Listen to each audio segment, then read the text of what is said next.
One last NFL thing, and this is something I stole from First Take last week. I don't give a shit. I stole it. I like the topic though. I mean, I wish you'd stole it from a good show because First Take. Yeah, but no, right. But I I get it. No, but I like the topic here because it's something interesting. And for the record, I don't blame Stephen A. Smith for that. Well, I blame Stephen A. Smith, the producer, not Stephen A. Smith, the talent. How about that? But I have to ask though, whose legacy benefits more from winning the Super Bowl? Say happens this year or next, whatever, but this year especially. Right. Dak Prescott or Lamar Jackson? Oh, it's Dakota Prescott, and it's not close. Because totally at the end of the day, Lamar Demetrius Jackson is already a big reason and part of the completion of the reinvention of the quarterback position such that it is, right?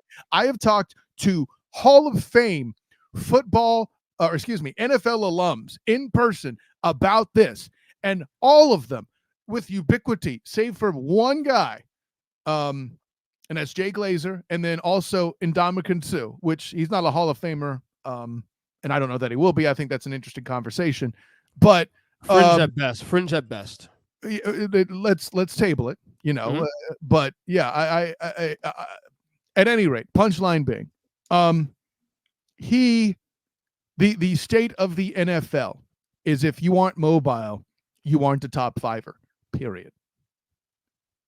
There's not a middle ground around that. Right. I think it's actually it's more simple. It's Dakota with a bullet because of the fact that he's a Dallas Cowboy. Perception is reality. Perception is everything in the NFL. Right. No.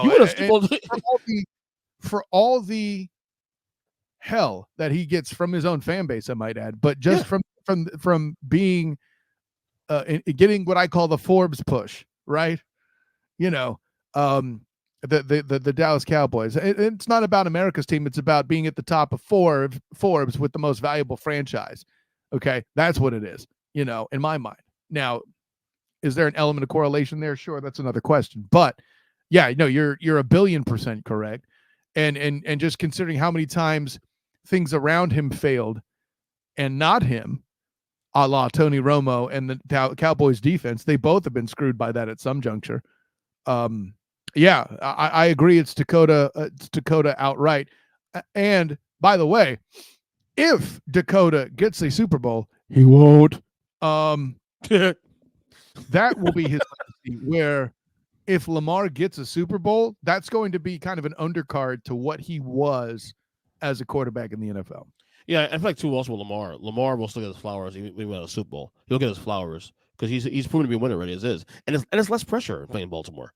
Like we acknowledge that Lamar has not had the requisite talent around him for his entire career. It's different. So he gets a pass. It's different. You're using the market defense. I can't do that because Lamar was what he was and was so polarizing, fair or not, in the space when he was drafted. And even when he was successful, even to this day, people still criticize his passing ability, which just makes no goddamn sense to me. Yeah. It's but it's Dak with a bullet, man. Like, again, he's a Dallas Cowboy. That's your first check mark off the list of things. Why? Okay, you win first off. You win if he gets to Super Bowl first off for the first time in 27 years this season, if something happens, that's a massive. It's a massive. It's a drought. It's a drought breaker that holds all the more weight. Like for all the trash talk in Dallas up to this point. I mean, I would make it tantamount to Peyton Williams Manning, all the time that he was known as a choke artist. When he finally got the Super Bowl, beating the Bears, who was easily the weakest Super Bowl opponent in NFL history, or at least modern history, that changed his outcome. Then he lost it for a bit when he got blown out in the Super Bowl by Seattle, and then he got it all back when he won against the Panthers. So say whatever you will about that, Ernest Christian, but the narrative will completely change, fair or not. Buffering. Hello, I'm buffering. I'm here at the gym. I'm buffering. I'm getting all these curls. Oh no, I'm getting the round circly thing from Ernest Christian. Why do you suck, Spectrum? You suck so hard. Damn it.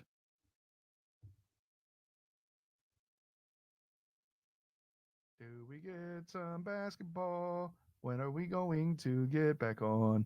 This is very annoying. This up with the internet's dumb. I'll stay in studio cause EJ says to. Now EJ is gone, so I will stay in studio cause he said to. Still recording, can't pause the recording because I don't have the button. I'm not the host. The host is gone. EJ's driving in the van, doesn't know if I'm a fan of what he's doing right now, making funny songs. He's going to hear this later and wonder what I'm smoking. Answer is I'm not. You're just a chump. Whoo! So, yeah, like I'm stalling a lot here, in case you didn't notice. Post-production should at least be a lot of fun. And, yeah.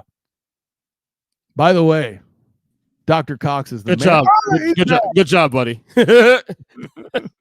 Sorry, I don't know if it was on my end, your end, but this is my end. This one now, the internet here. All right, let's get to before we have